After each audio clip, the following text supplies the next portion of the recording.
Vamos una vez más a Romanos capítulo 3. Romanos capítulo 3. Quisiera leer de nuevo los versículos 9 y 10. Romanos capítulo 3. Entonces, ¿qué? ¿Somos nosotros mejores que ellos? En ninguna manera. Porque ya hemos denunciado que tanto judíos como griegos están todos bajo pecado, como está escrito, no hay justo, ni aún uno. En esas películas cuya trama gira en torno a un juicio, ya sea una demanda civil, ya sea alguien que está siendo juzgado por homicidio, una de las partes más emocionantes es el alegato final, cuando la defensa o la fiscalía están tratando de demostrar que la persona que está siendo juzgada es culpable o es inocente. Bueno, el pasaje que nosotros vamos a considerar en la mañana de hoy es algo así como el alegato final de la fiscalía. Pablo está actuando aquí como el fiscal general del universo, nombrado por Dios. Y él está tratando de probar el problema o de demostrar el problema que toda la raza humana tiene delante de Dios, con la justicia de Dios. Pablo comienza su alegato, si ustedes recuerdan, enfocando la condición del mundo pagano en sentido general, Romanos 1:18 hasta el final. Luego se enfoca en las personas decentes y moralistas, Romanos 2:1 al 16, para terminar en los judíos, el pueblo escogido por Dios en el antiguo pacto. Y su conclusión es la misma en todos los casos: culpables, culpables, culpables. No existe una sola persona en el mundo que pueda presentarse delante del tribunal de Dios y ser hallada inocente. Todos somos culpables, todos somos merecedores del infierno, porque todos hemos violado la ley de Dios en incontables ocasiones. Mis hermanos, el cuadro que Pablo nos presenta en este pasaje no es nada agradable.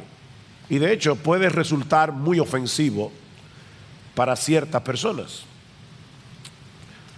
Todos aquí sabemos que no somos perfectos. Eso lo sabemos. Tenemos debilidades aquí o allá. Pero lo que Pablo nos dice en este pasaje es que nosotros no tenemos ni idea de lo malo que somos. Y eso es lo que el hombre no soporta. No tenemos ni idea.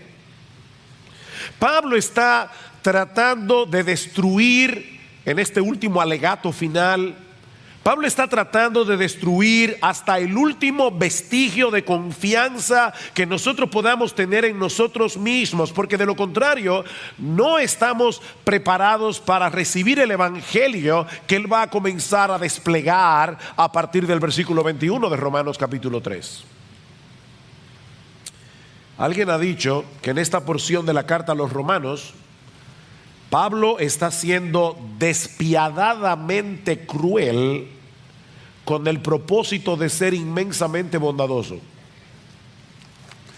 Pablo está tratando de ser despiadadamente cruel con el propósito de ser inmensamente bondadoso. Y de paso, mis hermanos, este es un pasaje que nos brinda un excelente ejemplo de lo que significa evangelizar. No le digas a un pecador: ven a Cristo, si él no entiende por qué necesita desesperadamente venir a él. Pablo no comienza su presentación diciendo: acepta a Jesús en tu corazón y tendrás paz. De paso, esa frase no aparece en todo el Nuevo Testamento. Acepta a Jesús en tu corazón. No, la Biblia dice arrepiéntete y cree. Arrepiéntete. No acepta a Jesús en tu corazón. Eso no significa nada. Pero ¿cómo yo le voy a decir al pecador, ven, arrepiéntete, cree, si él no entiende por qué? ¿Por qué necesitamos desesperadamente la salvación que solo se encuentra en Jesús? Acabamos de cantar, mi esperanza está en Jesús, no en nadie más.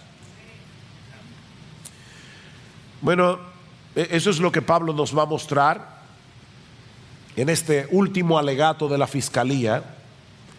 Y el tribunal, el jurado aquí, ¿saben quién es? Nosotros en República Dominicana no tenemos ese tipo de juicio que vemos en las películas, donde hay un grupo de jurados escogidos por la fiscalía y la defensa y ellos son los que van a dar el veredicto. No, el alegato final de Pablo aquí es frente al tribunal de tu conciencia. Él quiere que tú sientas el peso de tu pecado en tu conciencia. Este alegato final está dividido, o podemos dividirlo en tres partes.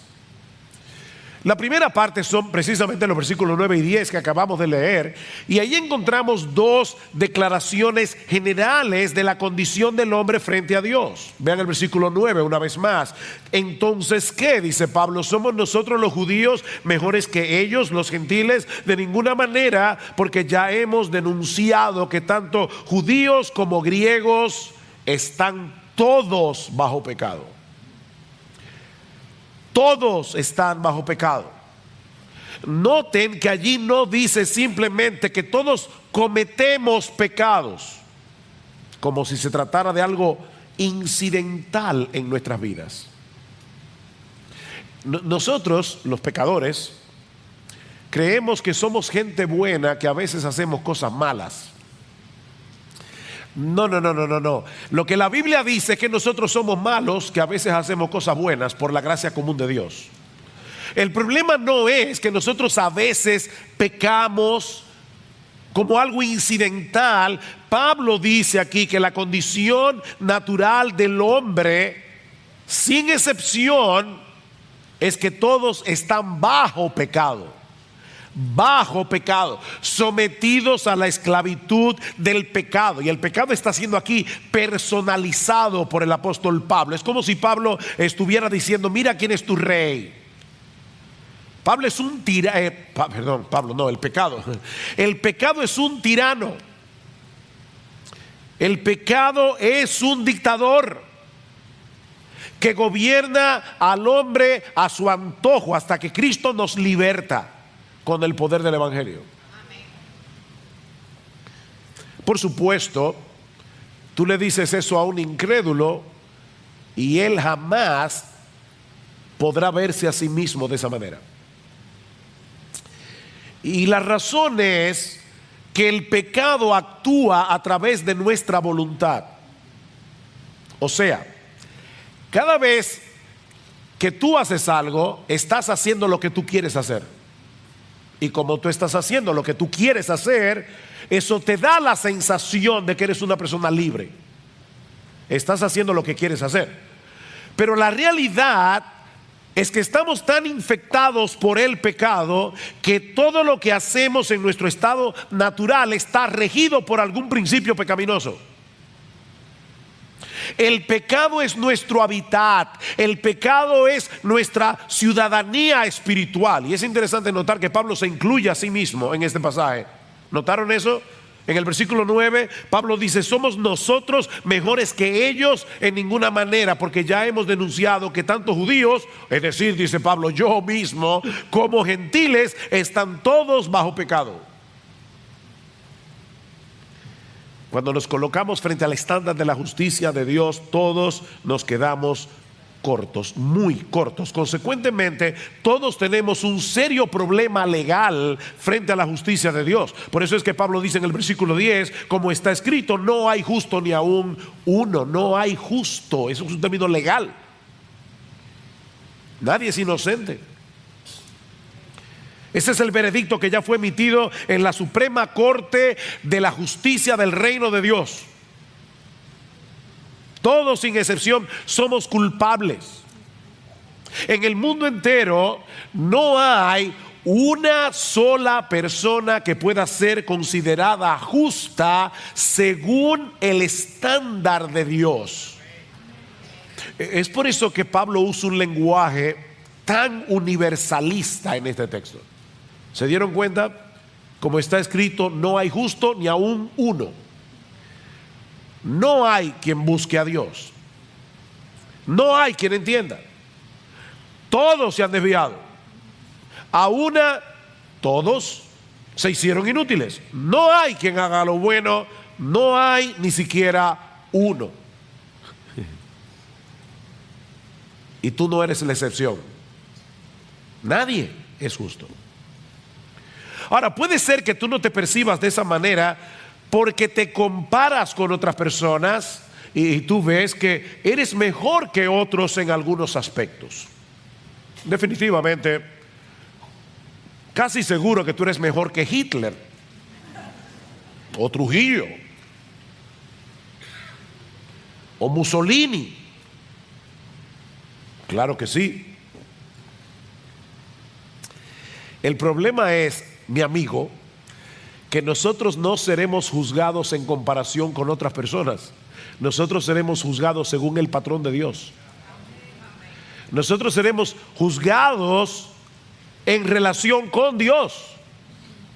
Ustedes recuerdan el primer mandamiento que citamos la semana pasada: amarás al Señor tu Dios con todo tu corazón, con toda tu alma, con toda tu mente, con todas tus fuerzas. Y dice el Señor Jesucristo, y el segundo es semejante a este: amarás a tu prójimo como a ti mismo.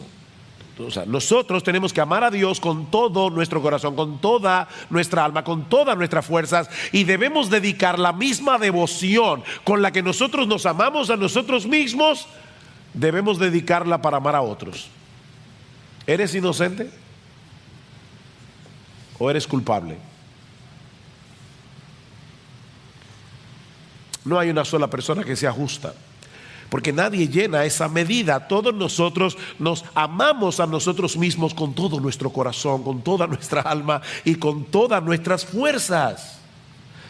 Cada cosa que hacemos, cada decisión que tomamos es en función de nuestro propio yo. Nos idolatramos a nosotros mismos. Es por eso que Pablo va a decir más adelante en Romanos capítulo 3 versículo 23 que todos hemos pecado y nos hemos quedado cortos de alcanzar la gloria de Dios. Es decir, en vez de hacer las cosas para que Dios se vea bien, en vez de hacer las cosas para que Dios reciba alabanza, para que Dios reciba gloria, para que la gente lo admire a Él, todo lo que nosotros hacemos es para que la gente nos vea a nosotros. Buscamos nuestra propia gloria, somos orgullosos, somos egoístas. Sí, es posible que algunas personas luzcan mejor que otras,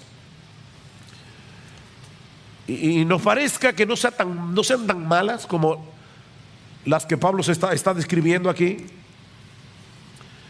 Pero ¿sabes qué, mi amigo y miembro de Iglesia Bíblica del Señor Jesucristo?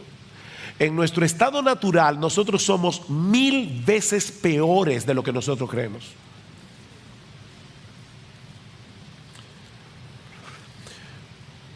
Leí en estos días un ejemplo que creo que puede ilustrar esto. Imagínate que hay 3 nadadores que quieren llegar de Hawái a Japón nadando. Solo son 6.200 kilómetros.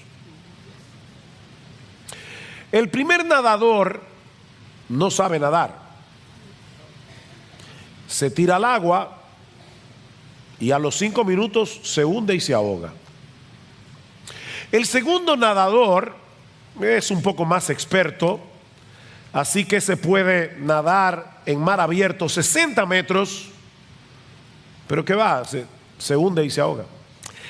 El nadador profesional se ha preparado para el asunto, lleva ya 50 kilómetros nadando, A los 60 ya está bien agotado, a los 70 kilómetros se hunde y se ahoga. La pregunta es, ¿hay alguno de los tres que esté más ahogado que los otros?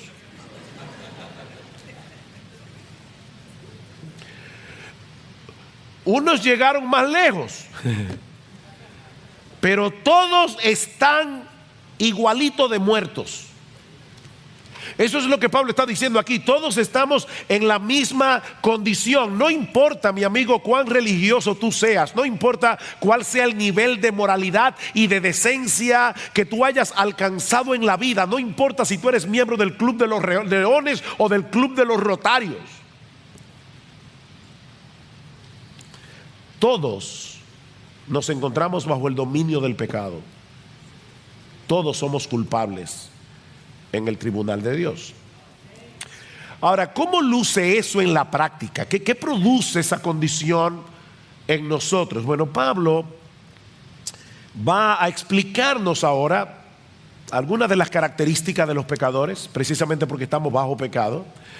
Pero lo que me llama la atención es la forma tan extraordinaria o sorprendente o inesperada en la que Pablo hace esto, porque lo que hace Pablo es presentar una serie de textos bíblicos tomando las escrituras que los judíos veneraban. Recuerden que Pablo está tratando de probar, sobre todo a los judíos, que ellos son tan culpables como los gentiles, a pesar de que tenían la ley, a pesar de que tenían el pacto, a pesar de que eran el pueblo escogido. Así que Pablo toma sus propias escrituras y les dice, y es que ustedes no leyeron el Antiguo Testamento. Ustedes leen todos los textos que yo les voy a citar, ustedes los conocen, pero tienen un velo, ustedes tienen un prejuicio, están tan llenos de ustedes mismos que no pueden interpretar correctamente la Biblia, a pesar de que la veneran. Y lo primero que Pablo nos dice aquí, son 6 cosas que Pablo menciona. La primera es que precisamente por el hecho de que todos estamos bajo pecado, el pecado ha distorsionado nuestra capacidad de razonamiento. Versículo 11. No hay quien entienda. No hay justo ni aún uno, pero tampoco hay quien entienda. El intelecto humano funciona muy bien para muchas otras cosas, pero no para conocer a Dios como Él debe ser conocido, para amarle a Él como Él debe ser amado, para deleitarnos en Él como deberíamos deleitarnos en Él. Pablo dice en Efesios capítulo 4, versículo 17, que los incrédulos andan en la vanidad de su mente, teniendo el entendimiento entenebrecido. Teniendo el entendimiento entenebrecido. Algunos pueden llegar a conclusiones teológicas correctas. Hay incrédulos que saben que Dios es trino, Dios Padre, Dios Hijo, Dios Espíritu Santo. Hay incrédulos que saben que Dios es perfecto. Hay incrédulos que saben que Dios es omnisciente, que Dios es omnipotente, que Dios es santo. Ellos lo saben eso. Pero esa información por sí misma nunca los moverá eficazmente a amar a Dios, y mucho menos a someterse deleitosamente a su autoridad. Mira, una cosa es tener información acerca de Dios, otra muy diferente es conocer a Dios en Cristo y tener una relación personal con Él. Santiago nos dice en su carta que los demonios también creen y tiemblan. Los demonios tienen información acerca de Dios y saben que esa información es verdadera y siguen siendo demonios. Los demonios creen y tiemblan. Pero el pecado no solamente ha distorsionado nuestra capacidad de razonamiento, sino que Pablo nos dice también que el pecado ha distorsionado nuestros deseos y nuestra voluntad. Dice en el versículo 11, no hay quien entienda, no hay quien busque a Dios. No hay quien busque a Dios.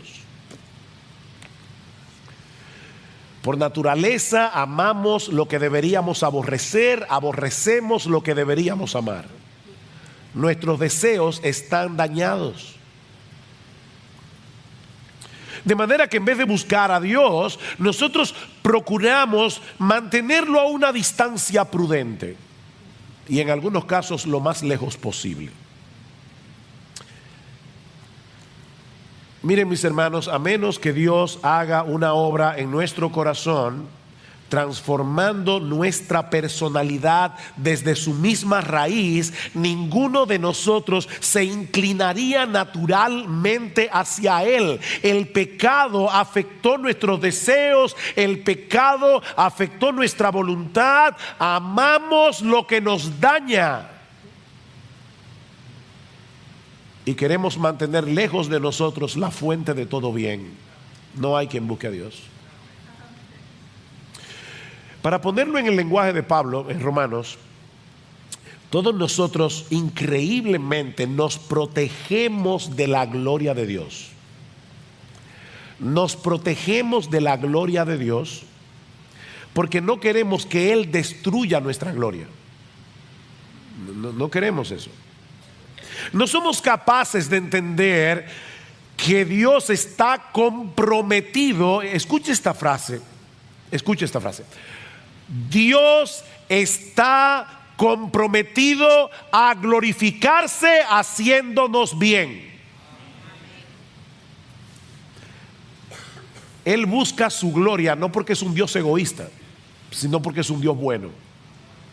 Porque Él se glorifica haciéndonos bien. Increíble. Una de las formas más sutiles en que el hombre se autoprotege de la gloria de Dios es a través de la religión. La religión es el escudo a través del cual muchas personas se autoprotegen de la gloria de Dios. Todas las religiones humanas no son más que recetas de autosalvación a través de las cuales nos autoglorificamos a nosotros mismos.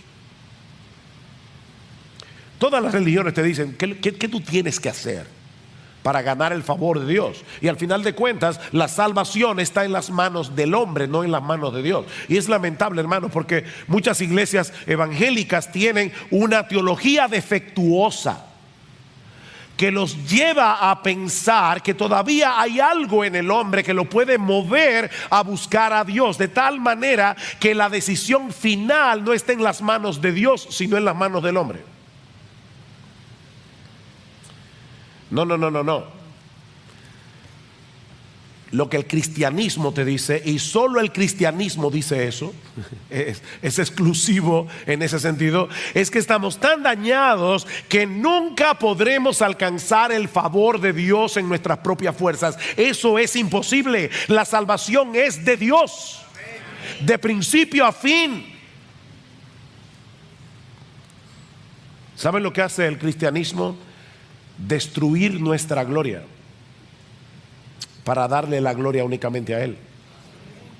Mas por obra suya, dice Pablo en 1 Corintios, mas por obra suya estáis vosotros en Cristo Jesús. Si no hubiera sido por la obra de Dios, no estaríamos en Cristo Jesús, el cual se hizo para nosotros sabiduría de Dios y justificación y santificación y redención, para que tal como está escrito, el que se gloría, que se gloríe en el Señor.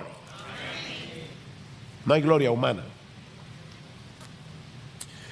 Por supuesto, si nuestros deseos, si nuestro entendimiento y nuestros deseos han sido afectados por el pecado, eso afectará también nuestro comportamiento. Vean el versículo 12.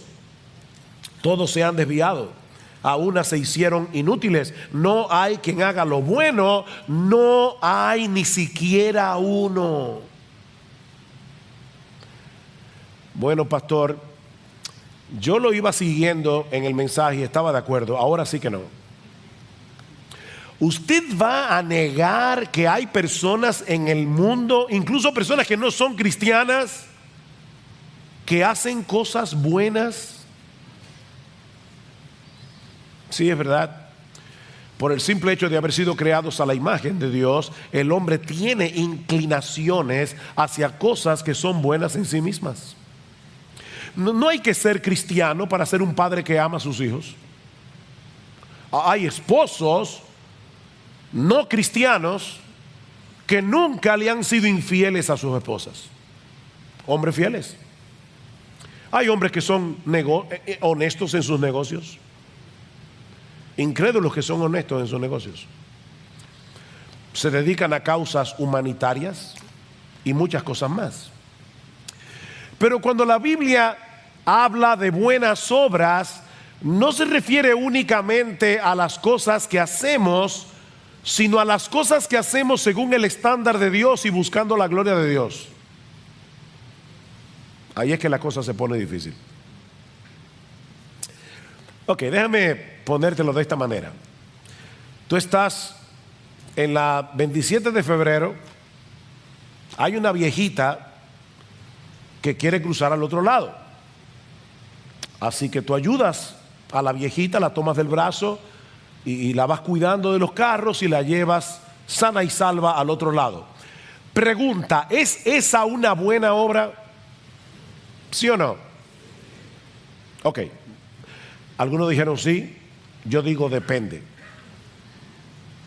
Depende. ¿Qué tal si tú estás ayudando a la viejita a cruzar al otro lado de la calle porque está más oscuro y quieres robarle la cartera? ¿O qué tal si tú estás ayudando a la viejita porque tú quieres que la gente te vea y te admire y piense bien de ti? ¿O qué tal si tú estás ayudando a la viejita porque tú crees que al hacerlo de alguna manera te estás ganando el favor de Dios? Vas a hacer una transacción con Dios. Yo sé que yo pequé ahorita, hice lo que no debía hacer, pero ahora ayudé a la viejita. Entonces, compensa. ¿Se dan cuenta, mis hermanos? Una buena obra no se puede definir por la obra en sí. La motivación lo cambia todo. La motivación lo cambia todo. Si tú no hiciste lo que hiciste para la gloria de Dios, ya no es una buena obra. Dice el Señor en Mateo capítulo 5 versículo 16: así alumbre vuestra luz delante de los hombres, para que vean vuestras buenas obras y glorifiquen a vuestro Padre que está en los cielos.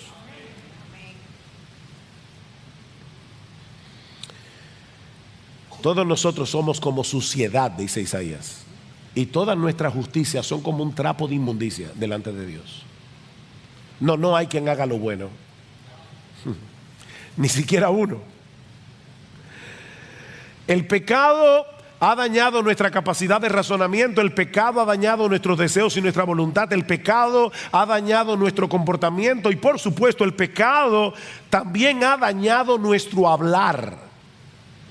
Nuestro hablar. Vean lo que dice el versículo 13: sepulcro abierto es su garganta, engañan de continuo con su lengua, veneno de áspid o de serpiente hay bajo sus labios, llena está su boca de maldición y de amargura.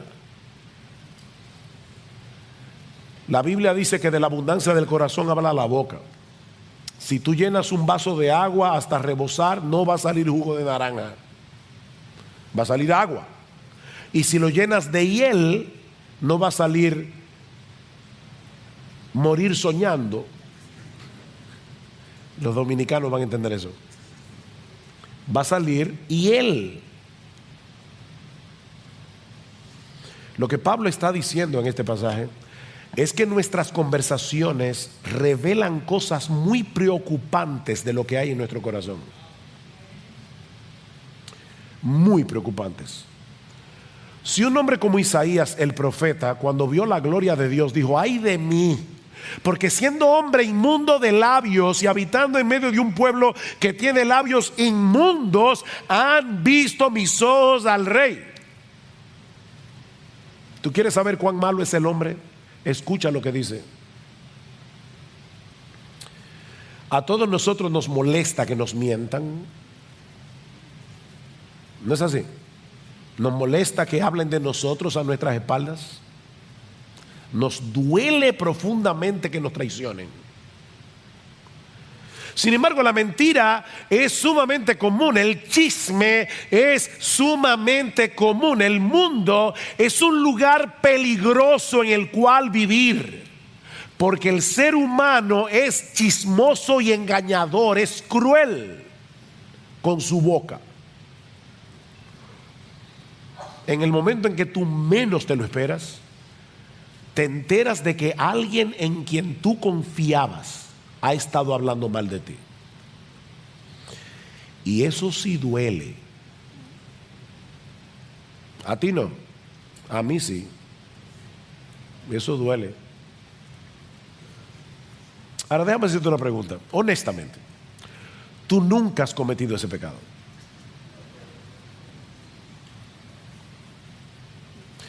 Yo no lo voy a hacer, pero me encantaría decir, levanta tu mano. ¿Tú nunca has hablado mal de nadie a su espalda? Nunca. No. Bueno, por lo menos, si tú crees que no, estás cometiendo el otro pecado. Eres un mentiroso.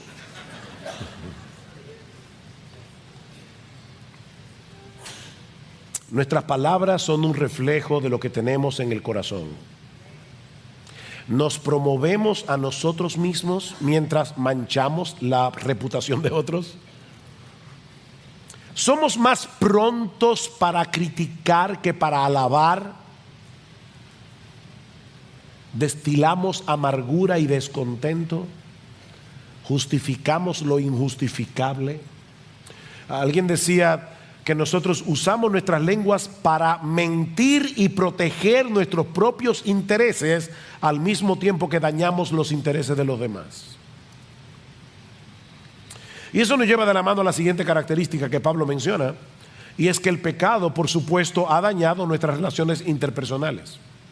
El pecado ha dañado nuestras relaciones interpersonales. Sus pies, versículo 15, son veloces para derramar sangre. Ahora no olviden, todo eso son citas bíblicas. Citas bíblicas, una tras otra.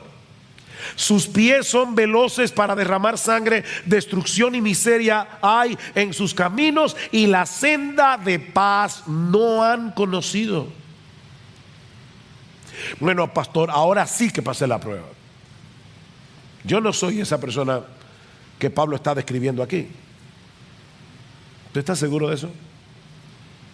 ¿Tú crees que porque nunca has cometido un homicidio literal, tú estás libre de la violencia que Pablo describe en este pasaje? Porque eso era lo que creían los judíos en el tiempo del Señor. ¿Y saben lo que le dice Jesús en Mateo capítulo 5, versículo 21? Oísteis que fue dicho a los antiguos, no matarás, y cualquiera que matare será culpable de juicio. Pero yo os digo que cualquiera que se enoje contra su hermano,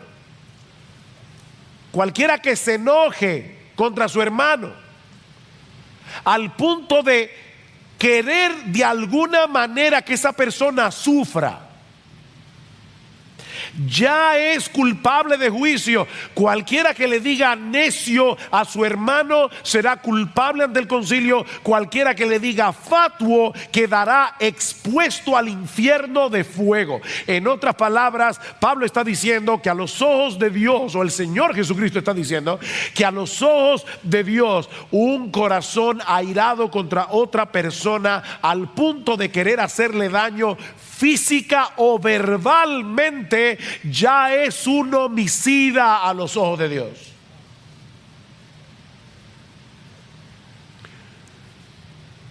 Puede que no le pongas un dedo encima, pero tan pronto comenzamos a usar expresiones hirientes, irónicas, denigrantes, para descargar nuestra ira, para descargar nuestro enojo, ya somos culpables de homicidio, dice Jesús.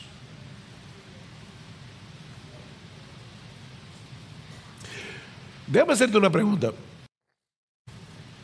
¿Cómo tú reaccionas cuando alguien se interpone entre tú y tus deseos? O déjame hacerte la pregunta de una manera bíblica. ¿Cómo tú reaccionas cuando alguien bloquea tu acceso a tus ídolos? Al ídolo de tu comodidad, al ídolo de tu control, al ídolo de tus placeres. ¿Cómo tú reaccionas?